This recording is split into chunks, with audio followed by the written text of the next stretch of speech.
Welcome to Safety Training, Automotive Manufacturing for Adecco, the world's largest staffing services company. You have already completed our General Safety Training course.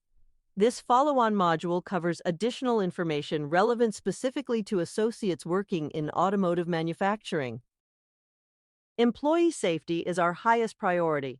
After completing this orientation, you should be able to list the 5 most common types of associate injuries and best practices for preventing them.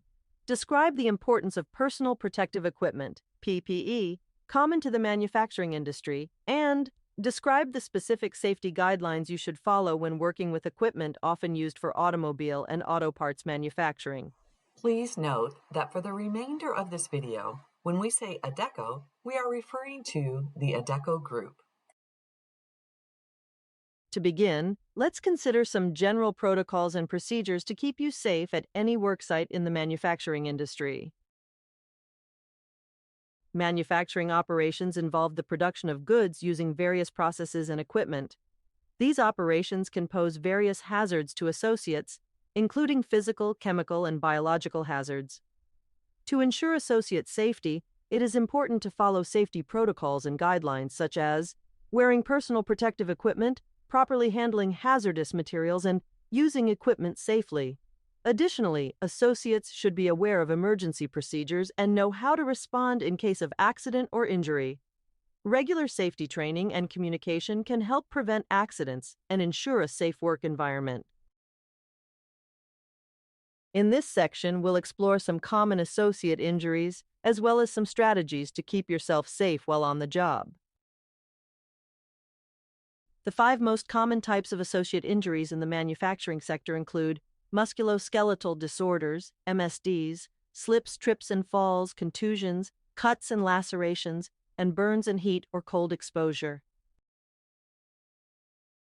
Musculoskeletal disorders are injuries caused by wear and tear on the body's muscles, nerves, tendons, joints, cartilage, and spinal discs. Strategies for preventing MSDs include use ergonomically designed tools and workstations. Ergonomics is the process of designing the workplace and job demands to match the physical capabilities of the worker. Maintain postures that reduce physical stress on your body, especially while lifting and carrying heavy loads. Take stretch breaks before heavy work and after holding an awkward posture or spending extended periods on repetitive tasks. Slips, trips, and falls can occur when working on wet surfaces or in cluttered work areas. Strategies for preventing slips, trips, and falls include keep floors and walkways clean, dry, and free of clutter. Wear slip-resistant footwear. Keep work areas well lit. And heed wet floor warning signs. Contusions, commonly called bruises, are caused by forceful contact between an associate and an object or piece of equipment. These are sometimes called struck by, struck against, or struck on injuries. Strategies for preventing contusions include wear clothing that makes you easy to see, such as reflective safety vests. Wear PPE such as hard hats and steel-toed shoes in environments, such as warehouses, where falling objects could be a hazard. Be careful moving through areas crowded by inventory or machinery. Cuts and lacerations are often caused by handling sharp objects and operating equipment, machinery, or hand tools. Strategies for preventing cuts and lacerations include wear cut-resistant gloves. Always perform cutting motions, for example with a box cutter, away from your body. Be sure all machine guards and seals are in place and undamaged before using a piece of heavy equipment. Always use the right tool for the job. Burns and exposure to heat or cold occur when body parts come in contact with extreme temperatures. Strategies for prevention include wear the right gloves for the job. For example, wear leather gloves for welding, rubber gloves for electrical work, and insulated gloves when working in very cold conditions. Be sure to keep barriers, such as insulating material, on hot steam pipes or panels covering heating elements. Stay alert to your working conditions and seek out the proper protective equipment. A variety of personal protective equipment, or PPE, is used to help prevent illness and injury for associates working in manufacturing. It is your responsibility to ensure that your PPE is clean and well maintained, so it will do its job to help protect your health and safety. Gloves protect manufacturing workers from chemical burns, cuts, and abrasions. However, not all gloves are the same. Different types of gloves are important for different types of jobs. Chemical-resistant gloves should be used by anyone working with hazardous chemicals. These gloves prevent chemicals from being absorbed through the skin.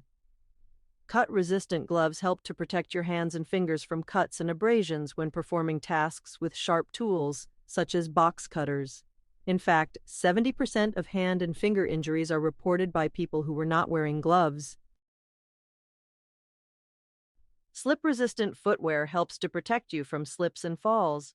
Their soles are typically made of rubber with unique tread patterns designed to grip wet, slick, or oily surfaces.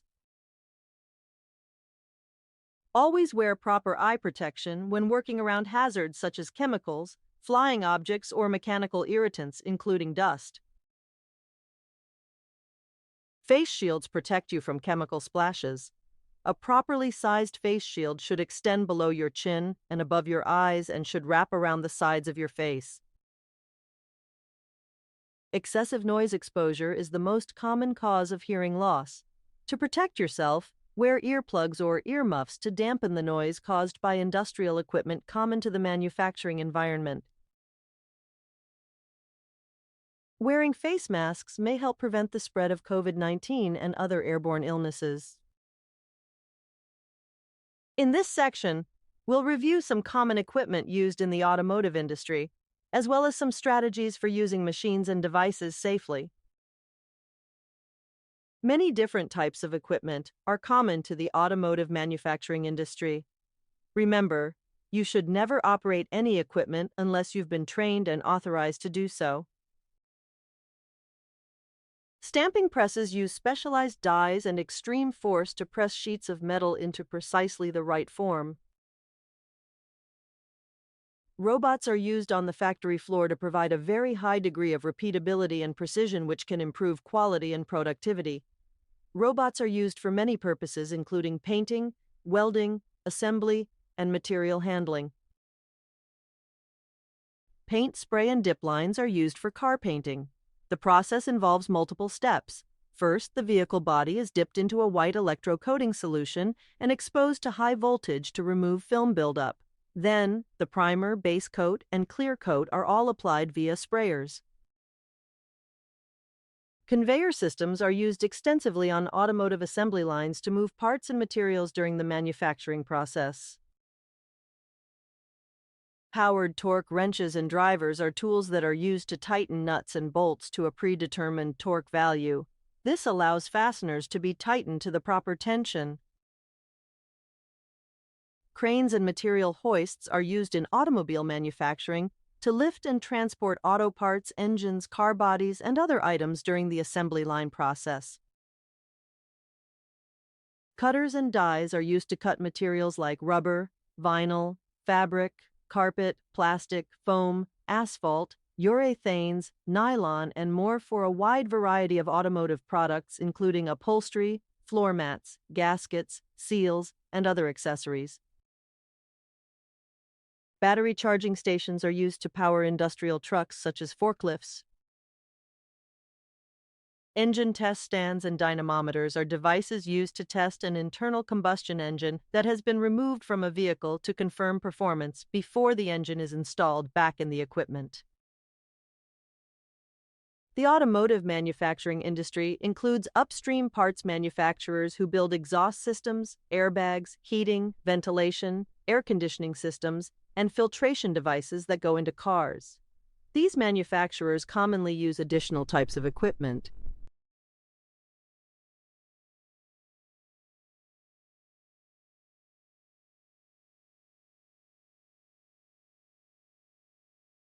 Metal casting furnaces liquefy steel, aluminum, and other metal and then pour the liquid into casting molds. The metal liquid cools and solidifies in the shape of the mold for pistons, engine blocks, valve covers, wheels, transmission housings, carburetors, fan clutches, and other car parts. Cutters, grinders, and polishers are used to trim excess metal and polish the castings. The equipment can be automated or hand-operated. Plastic injection and blow molding machines eject a molten liquid plastic material into a preformed mold to create the plastic part. After the molding process, the plastic component is trimmed and cooled until totally solid. Powered industrial trucks are one of the most common and dangerous types of equipment found in manufacturing workplaces. One particularly common type of powered industrial truck is the forklift. In the United States, there are approximately 61,000 forklift accidents per year, with almost 35,000 of these resulting in serious injury and approximately 100 resulting in fatalities. Why are forklifts so dangerous? Forklifts are heavy and powerful machines. Many weigh 9,000 pounds or more, which is triple the weight of a passenger car. Forklifts can move at speeds of up to 18 miles per hour. Forklifts are harder to stop than cars, as they only have one set of brakes located in the front of the vehicle. Cars have front and rear brakes. The weight of a forklift is unevenly distributed, which makes it harder to operate and drive. The rear wheels of a forklift are responsible for turning the vehicle, increasing the chances of tipping during tight turns. Forklifts have a limited field of vision, and the load is carried in the front of the vehicle, blocking operators' line of sight. This can make it difficult for operators to see people or objects in their path, leading to accidents and collisions. Forklifts are designed to lift and move heavy loads to high places, but if the load is not properly balanced or secured, it can shift or fall, causing damage or injury. As with any type of equipment, you should not operate a forklift unless you've been trained and authorized to do so. We've covered quite a lot of information in this video. Let's do a short 5-question knowledge check. Question 1. Which of these injury types are common to the manufacturing industry? There may be more than one answer. Asbestosis, cuts and lacerations, musculoskeletal disorders or MSDs, or slips, trips, and falls.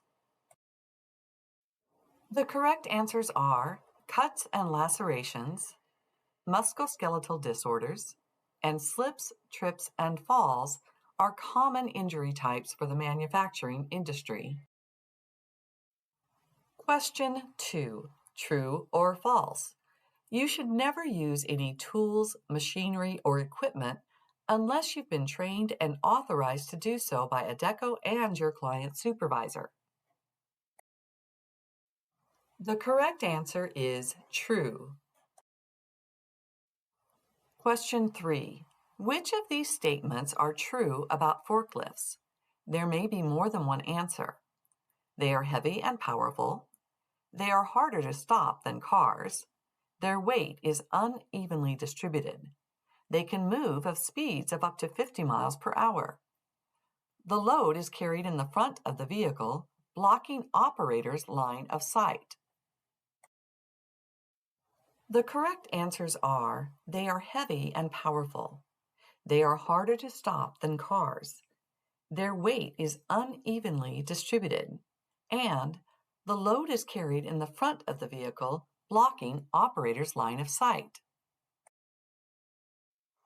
Question 4. True or false? Safety glasses are rarely required for jobs in the automotive manufacturing industry. The correct answer is false. Safety glasses are almost always required for jobs in the automotive manufacturing industry. Question 5, the final question in our knowledge check. Which acronym is typically used to describe an injury caused by wear and tear on the body's muscles, nerves, tendons, joints, cartilage, and spinal discs? The correct answer to our final question is MSD. Thank you for completing this safety orientation. There are many additional safety concerns that are out of the scope of this orientation. You will receive additional training at the client site that is specific to the site and the job that you'll be completing. Your job safety is ultimately up to you. If you have a question about the safety of your job assignment or equipment, reach out to your Adecco representative or client supervisor.